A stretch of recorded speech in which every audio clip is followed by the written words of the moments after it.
অভিনেত্রী পরীমণি এখন 2 সন্তানের অভিভাবক। সিঙ্গেল মাদার হয়ে তাদের লালন পালনে কোনো কিছুর কমতি রাখছেন না তিনি।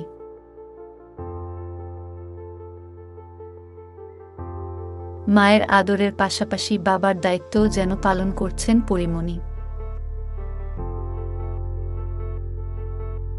তাই আজকের বাবা দিবসে ফেসবুকে হ্যাপি ফাদার্স ডে পরি লিখে নিজেকেই শুভেচ্ছা জানালেন এই অভিনেত্রী।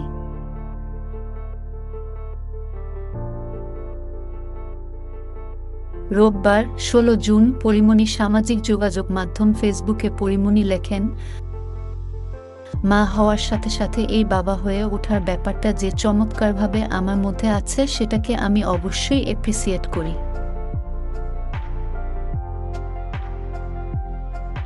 পরে নিজেকেই শুভেচ্ছা জানিয়ে হ্যাপি ফাদার্স ডে পরি লেখেন অভিনেত্রী। পরীমণি ওই পোস্টের শেষে উল্লেখ করেন, দায়িত্বের এ জীবন কঠিন হলেও সুন্দর। ওই পোস্টে পরীমণিকেও শুভেচ্ছা জানাচ্ছেন তার ভক্ত অনুরাগীরা।